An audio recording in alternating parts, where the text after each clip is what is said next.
प्रहार संघटनेचे अध्यक्ष बच्चू कडू यांनी काही दिवसांपूर्वी शेतकरी कर्जमाफीसाठी नागपूरमध्ये आंदोलन केलं। या आंदोलनानंतर राज्य सरकारने 30 जून 2026 पर्यंत कर्जमाफी करण्याचं आश्वासन दिलं। अशातच मंत्री राधाकृष्ण विखे पाटील यांनी शेतकरी कर्जमाफीबाबत वादग्रस्त विधान केलंय। सोसायटी काढायची, कर्ज घ्यायचं, कर्जबाजारी व्हायचं आणि पुन्हा कर्जमाफीची मागणी करायची असं विखे पाटील म्हणाले। त्यांच्या या विधानावर आता प्रहार संघटनेचे नेते आणि माजी मंत्री बच्चू कडू यांनी महसूल मंत्री राधाकृष्ण विखे पाटील यांच्यावर सडकून टीका केली।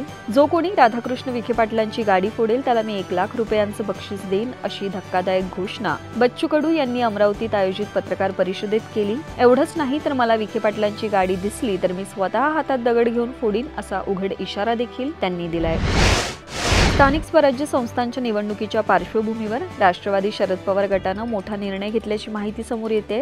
राष्ट्रवादी शरद पवार गटाच्या कोर कमिटीची महत्त्वाची बैठक पार पडली। या बैठकीत स्थानिक स्वराज्य संस्थांच्या निवडणुकीत मूळ ओबीसी असलेल्या उमेदवारांना संधी द्या। ज्या ठिकाणी मूळ ओबीसी उमेदवार मिळणार नाही केवळ त्याच ठिकाणी पर्यायी कुणबी प्रमाणपत्र मिळालेल्या इच्छुकाला संधी द्या अशा स्पष्ट सूचना शरद पवार यांनी पक्षातील आमदार खासदारांना दिल्याची माहिती समोर आली आहे। तसेच कोणत्याही परिस्थितीत भाजप सोबत युती नकोच असं पुन्हा एकदा शरद पवार यांनी या कोर कमिटीच्या बैठकीमध्ये सांगितल्याची माहिती देखील सूत्रांकडून मिळते।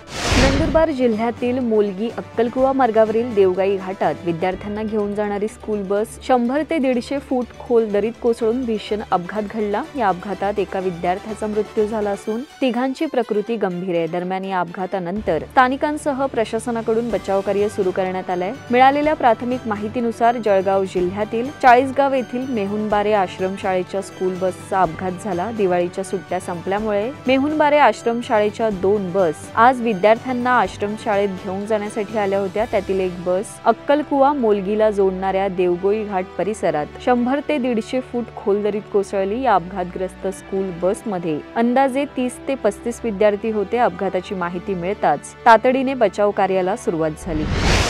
पाकिस्तान आणि बांगलादेश नंतर आता नेपाळनेही आपल्या चलनी नोटा छापण्याचे कंत्राट चीनला दिले। नेपाळ राष्ट्र बँकेने 1000 रुपयांच्या 43 कोटी नवीन नोटा छापण्याचे काम चीनच्या सरकारी कंपनी China banknote printing and minting कॉर्पोरेशनला दिले। या कंत्राटाची किंमत सुमारे 142 कोटी आहे। नेपाळकडे स्वतःची प्रगत नोट छापायची यंत्रणा नसल्यामुळे ते जागतिक निविदांद्वारे परदेशी कंपन्यांकडून नोटा छापून घेतात। ऐतिहासिकदृष्ट्या ब्रिटन आणि भारताच्या कंपन्या हे काम करत होत्या, पण 2015 पासून चीनची CBPM कंपनी नेपाळच्या 5, 10, 100, 500 आणि आता 1000च्या नोटा छापतायत। सर्वात कमी किमतीची बोली लावल्याने त्यांची निवड झाली आहे।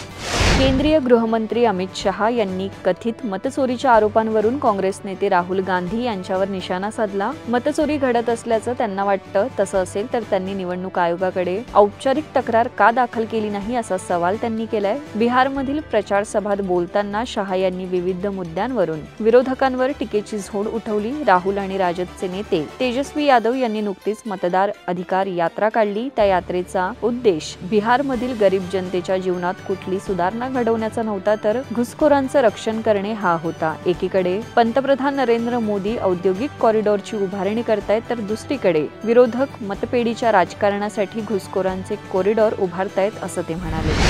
गुजरातच्या दहशतवाद विरोधी पथकाने एका मोठ्या दहशतवादी गटाचा पर्दाफाश केलाय आणि 3 दहशतवाद्यांना अटक केली आहे। अटक केलेल्या दहशतवाद्यांपैकी 2 उत्तर प्रदेशचे रहिवासी आहेत, तर 1 हैदराबादचे आहे। हे 3 दहशतवादी शस्त्रांची देवाणघेवाण करण्यासाठी गुजरातमध्ये आले होते। ते देशभरात दहशतवादी हल्ले करण्याची योजना आखत होते। गुजरात ATS पथक गेल्या वर्षभरापासून या दहशतवाद्यांवर लक्ष ठेवून होतं। चौकशी दरम्यान हे दहशतवादी ISISशी जोडलेले असल्याचं आणि देशात मोठ्या प्रमाणात दहशतवादी कारवाया करण्याची तयारी करत असल्याचं उघड झालंय। सध्या या 3ही दहशतवाद्यांची चौकशी सुरू आहे आणि ATS या नेटवर्कमध्ये सहभागी असलेल्या इतरांचा शोध घेते। मोहम्मद फैक, मोहम्मद फरदीन, सफीउल्लाह कुरेशी आणि जिशान अली अशी त्यांची नाव आहे।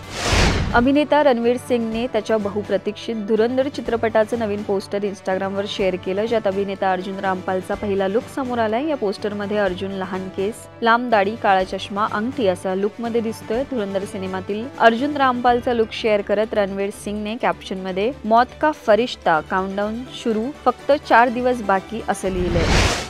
अभिनेता सुनील शेट्टीचा मुलगा आहान शेट्टीच्या डेटिंगच्या चर्चा रंगल्यात। ही अभिनेत्री बिग बॉस OTT मध्येही सहभागी झालेली, त्याचबरोबर तिनं मराठी सिनेमातही काम केलंय। आहान शेट्टीचं नाव वेड सिनेमातील जिया शंकर सोबत जोडलं जातंय, त्यामुळे आता मराठी अभिनेत्री सुनील शेट्टीची सून होणार असल्याचं म्हटलं जातंय। जियाने आतापर्यंत अनेकदा तिचा बॉयफ्रेंड असल्याचं म्हटलंय, पण तो नेमका कोण याबद्दल तिनं काहीच सांगितलं नाही। सध्या जियाचा बॉयफ्रेंड आहान शेट्टी असल्याची चर्चा रंगली आहे, पण अद्याप जिया आणि आहान दोघांनी याबद्दल काही माहिती दिली नाहीये, त्यामुळे या फक्त चर्चा आहेत की त्यात सत्य आहे याबद्दल सांगता येणार नाही।